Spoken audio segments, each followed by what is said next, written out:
The wrapping paper was still scattered across the floor when I noticed it 2 brand new smartphones glimmering under the fairy lights.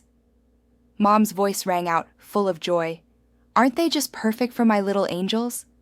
My sister's kids screamed, hugging her, faces lit up brighter than the tree itself. And there I was, sitting beside my son, who held a small box wrapped in leftover paper. Inside, socks. The air turned heavy, though the Christmas music tried to hide it. I forced a smile, feeling every pair of eyes flicker toward us, pity painted across their faces. Mom didn't even look my way. She was too busy filming my sister's kids, posting them online with the caption, "My favorite Christmas tradition." The laughter echoed like glass cracking inside my chest. My son whispered, "Did I do something wrong, Mom?" And I swallowed hard, forcing warmth into my voice. "No, baby. You did everything right." Mom caught my eye then, smug, satisfied, as if she'd won something. Narrator, calm, steady. They thought this would break me. But they had no idea what was coming. Before that Christmas, I used to think my mom was just old-fashioned, not cruel. She'd always said she loved all her kids equally, though somehow, equal always leaned a little toward my sister Diane. I was the practical one, the one who paid bills on time, who called just to check in, who made sure Mom's prescriptions were filled. Diane was the fun one. Loud, dramatic, the type who'd post pictures of Mom with captions like #BestMomEver heart eyes. The difference? I showed up quietly. She showed up publicly, and somehow the world and Mom valued her more for it. Most days, I worked from my small home office, juggling freelance projects and raising my son, Caleb. He was 8, curious, gentle, the kind of kid who'd give his dessert to someone who forgot theirs. Mom used to say he was too sensitive. I took it as a compliment. Diane, on the other hand, had twins, loud, mischievous, and according to Mom, so advanced for their age. Every visit turned into a competition I never signed up for. I remember one autumn afternoon, a family dinner at Mom's. The smell of roasted chicken and cinnamon candles filled the house. The twins were running wild, and Caleb was helping set the table. Mom smiled at them. "Oh, look at my boys." Always so full of energy. Then she glanced at Caleb. "Sweetheart, you can sit down. Let the big kids handle things." He froze mid-step. I saw his face fall, but he obeyed. Later that night, while clearing dishes, I told her gently, "You know, Mom, he was just trying to help." She didn't look up. "He's not built like them, honey. You baby him too much." That sentence stuck with me for weeks, like a splinter under the skin. See, that was her way. She never screamed or cursed. Her weapon was subtle. Comparison. It was always in the form of just advice or honesty. But every word chipped a little more at what I was building. Caleb's confidence, my peace, my patience. When December rolled around, she called a family meeting. "Let's keep Christmas simple this year," she said over the phone, her voice all sugar. "Just small gifts for everyone, nothing expensive. Times are tough, right?" I agreed immediately. Money had been tight since one of my clients pulled out of a project, and I was saving every spare dollar for Caleb's school trip. "Perfect," I said, relieved. Diane's response came through the speaker. "Oh, of course, Mom. Just something thoughtful and small. It's about love, not things I should have known." That tone. It was the same one she used before every storm.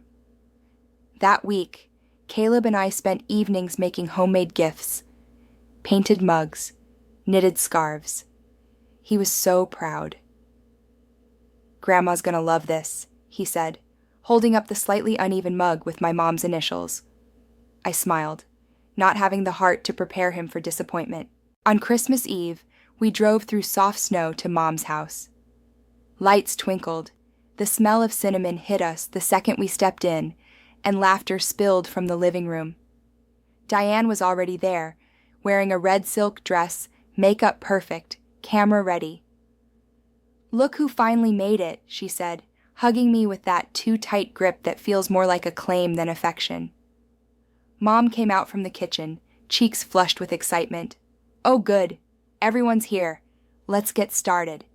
Caleb placed his small box under the tree beside the glittering pile of gifts from Diane, all wrapped in gold paper with matching bows. Something twisted in my stomach. But I told myself not to overthink it. It's Christmas. It'll be fine. Then Mom called out, smiling as she pointed toward Diane's kids. "I can't wait for them to open their presents." They're going to be so surprised, and that's when I felt it. That strange, familiar chill in the middle of a warm room. The kind you only feel when you realize history is about to repeat itself.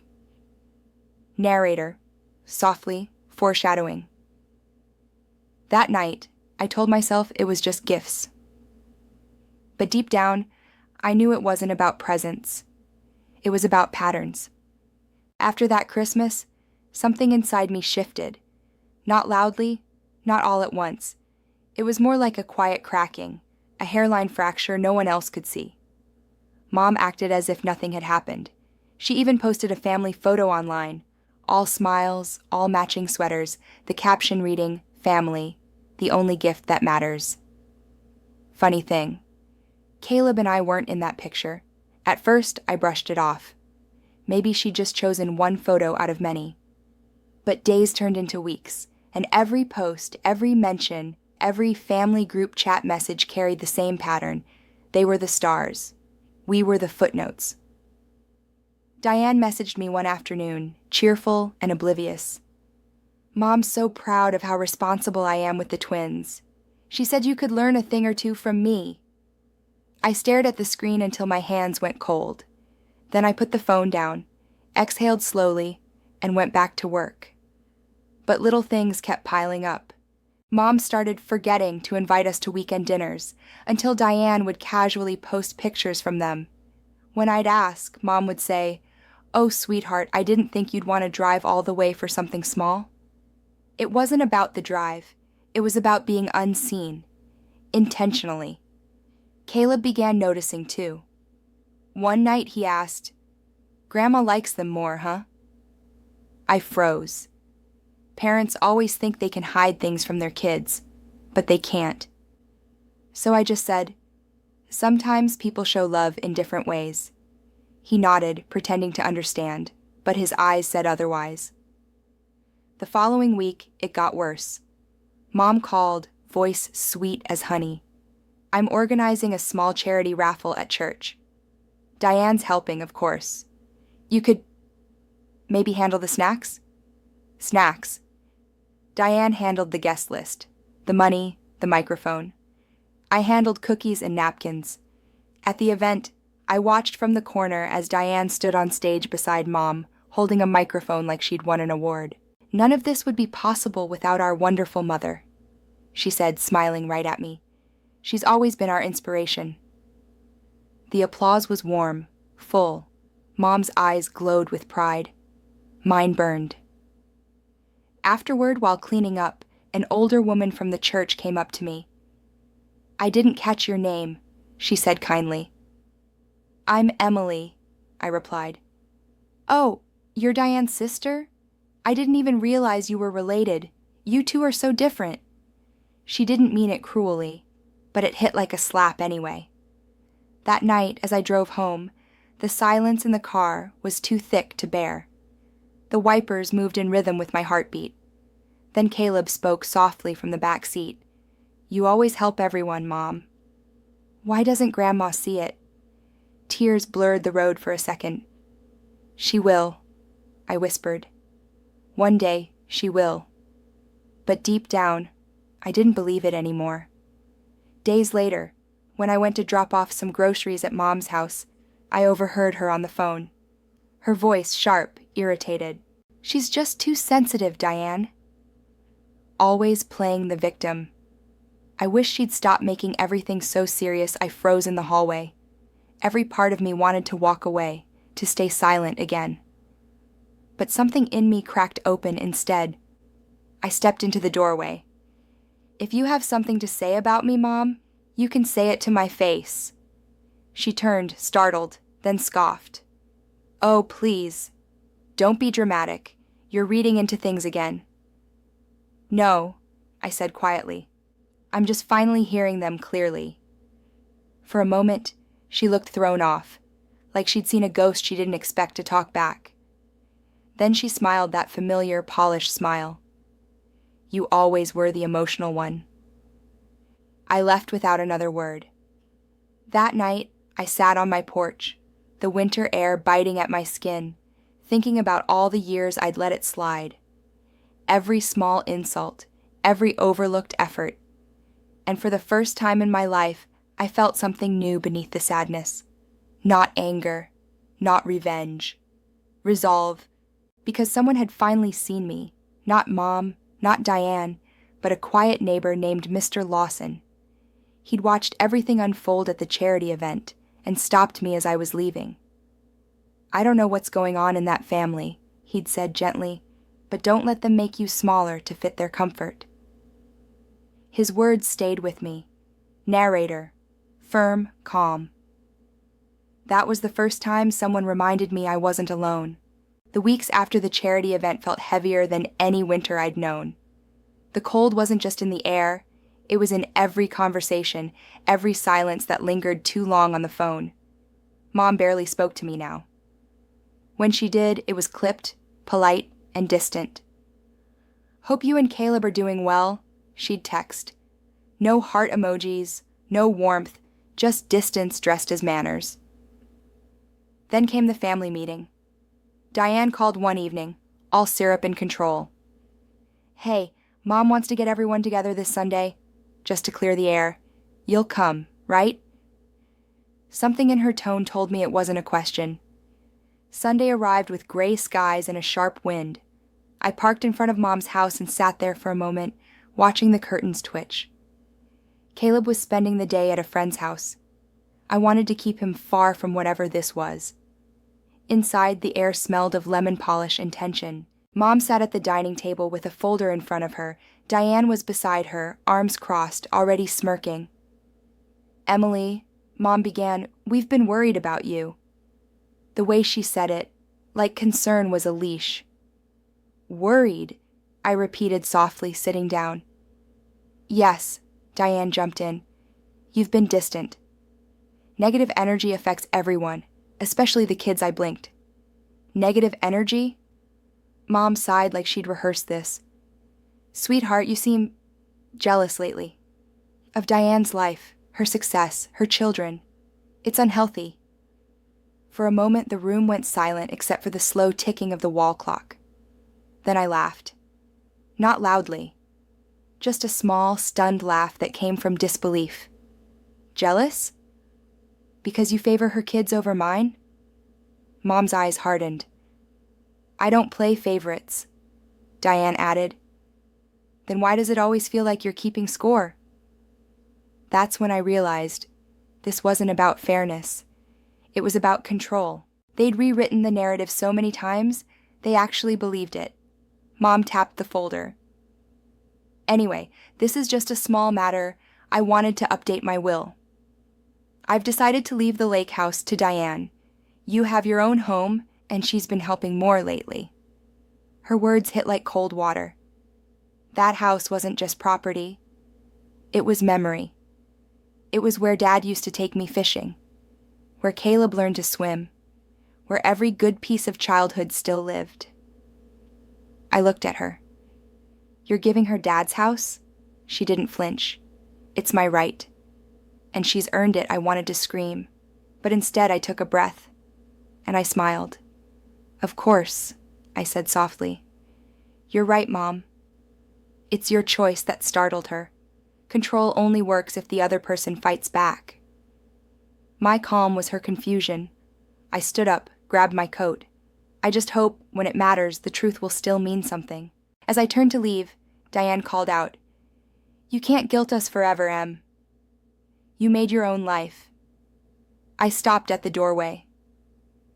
You're right, I said, without looking back.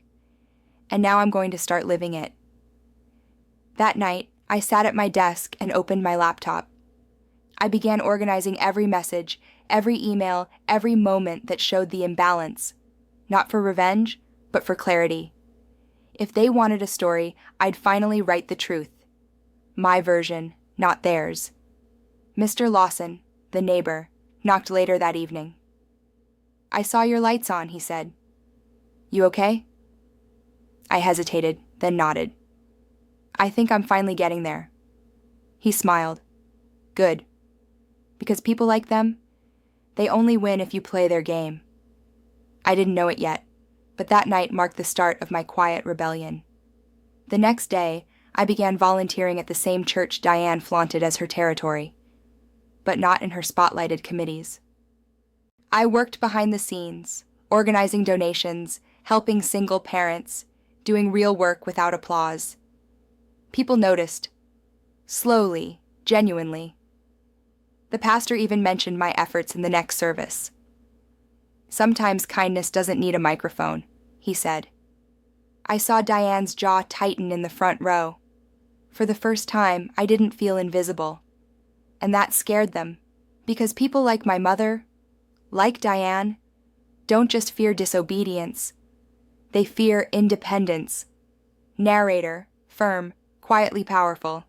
They thought they still had control. They didn't. When people like my mother feel their control slipping, they don't confront you. They reshape the narrative. Overnight, I became the problem. It started with whispers. At church, someone asked gently, "Are you and your mom okay?" She mentioned you've been distant lately. Distant. That word followed me everywhere, like a bad perfume. Then came the guilt texts. "Mom, I don't know what I did wrong. But I'm not getting any younger, Emily. Diane, Mom's really hurt, you know. Maybe you should just apologize and move on. Apologize for being disrespected, for speaking up, for existing outside their control." Every time I didn't respond, their tone hardened. "You've changed. You're becoming cold. Caleb doesn't deserve this tension." That one hit hard. Using my son as a weapon was a line I hadn't expected them to cross. The rumors grew louder. Apparently I was jealous, unstable, too emotional. The story twisted until I was the villain in their fairy tale of martyrdom. But the thing about truth is, it doesn't disappear. It waits. So I waited too. One afternoon, while volunteering at the church food drive, the pastor pulled me aside. "There's been talk," he said gently. "But I've seen your heart, Emily. Don't let gossip poison your purpose." His kindness nearly broke me. It reminded me of something Dad once said. People can steal your story, but not your integrity. That night, I opened my old keepsake box, the one with the small piggy bank Caleb painted years ago. It wasn't about money. It was about proof. Inside were receipts, letters, even photos, little fragments of truth I'd saved without realizing their worth. The time I covered Mom's medical bill. The messages where Diane admitted I was the boring one who actually gets things done. The proof that the woman they painted me as wasn't me. I began scanning, organizing, labeling. Not for revenge, for record, for peace. Still, they didn't stop. Mom called one evening, voice trembling in that practiced, pitiful way. "I don't know how you can live with yourself, after everything I've done for you." I stayed silent. "You're breaking this family apart," she continued. "If your father could see you now—" "Stop," I said quietly. Her silence told me she wasn't used to being interrupted. "I'm done being guilt-tripped for trying to protect my peace," I added. She laughed bitterly. "You sound just like your father, always self-righteous." Funny how the things she said as insults started sounding like compliments. In the weeks that followed, I noticed cracks forming in their facade. Diane's posts became defensive, desperate. "Some people love drama," she wrote once, captioning a photo of her twins with #unbothered. Mom commented, Proud of you for staying strong. Strong? Against what? Honesty? Even their allies started pulling away. People began to see through the performance. It wasn't my doing. It was theirs. They were overplaying their roles, revealing too much. Meanwhile, I stayed consistent, calm, grounded, transparent. I focused on Caleb, my work, and my small but growing circle of genuine people. Mr. Lawson, my neighbor, became an anchor through it all. Sometimes we'd sit on the porch, watching snow fall under the streetlight. You know, he said once, truth doesn't need to shout. It just needs time. I smiled faintly. Time's exactly what I've been giving it, he chuckled. Then don't be surprised when it starts giving back. The turning point came when Mom tried to pull her biggest move yet. She called a family gathering at her house, claiming it was about reconciliation. In reality, it was an ambush. When I arrived, half the relatives were already there. Some I hadn't seen in years. The air smelled like roasted turkey and tension. Mom stood in the center, tears welling up on cue. I just don't understand why Emily is shutting me out, she said dramatically. Heads turned toward me. Mom, I said evenly, you've been telling people things that aren't true. She gasped. Perfect performance. How dare you accuse me of lying? But this time, I didn't fold. I reached into my bag and took out a printed message, her own words, sent to Diane, forwarded to me accidentally weeks ago. It read, "Don't tell her about the dinner. I can't deal with her energy right now." The room fell silent. Mom's mouth opened, but no words came. Diane tried to speak. You're taking things out of context. I looked around the room, every face now uncertain, every illusion cracking. No, I said quietly. For years, I've been patient. I've been quiet, but silence doesn't equal guilt. And then I smiled, not with spite, but with finality. I'm not here to win. I'm here to stop losing narrator, steady, prophetic. The day of reckoning was coming, and no one could stop it. Snow fell thick that evening, turning the streetlights into halos. Inside Mom's house, warmth shimmered off ornaments, but it felt like walking into a story that had rehearsed without me. Christmas again.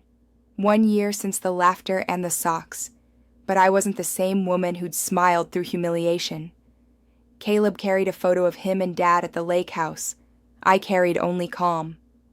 Diane's smirk met me first. Glad you could make it. Mom beamed in red velvet. Gifts sparkled until she opened Caleb's frame. Her smile faltered. On the back, he'd written, Grandpa said family means telling the truth. Silence. I met her eyes. No drama, just honesty. From my bag, I pulled proof. Every debt I'd covered, every sacrifice rewritten under someone else's name. Mom whispered, You kept this? Yes, because keeping records isn't bitterness. It's boundaries. No one defended Diane this time. I took Caleb's hand. I don't want apologies, I said. I want change. Outside, the snow had stopped. The world was cold but clean. Are you okay, Mom? Caleb asked. I'm free, I smiled. Narrator, soft. That night wasn't about winning. It was about walking away with self-respect. And in the silence that followed, I finally heard peace. The morning after Christmas was quiet. No calls, no guilt-filled texts, just stillness. I made pancakes while Caleb hummed at the table. Mom, can we go to the lake house again?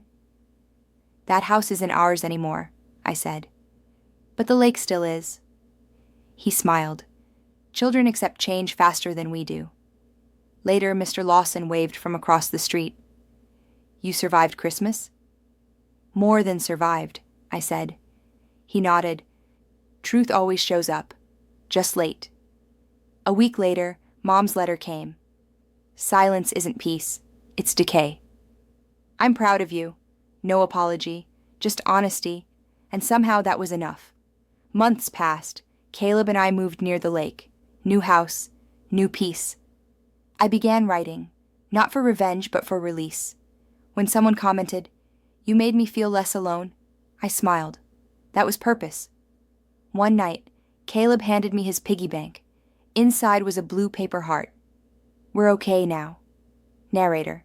Soft. Healing doesn't shout. It whispers, "You're free now." Soft piano fades in.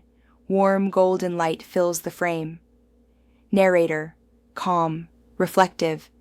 Have you ever watched someone get more, the praise, the love, while you were told to be grateful for less? Have you ever smiled through the sting just to keep the peace?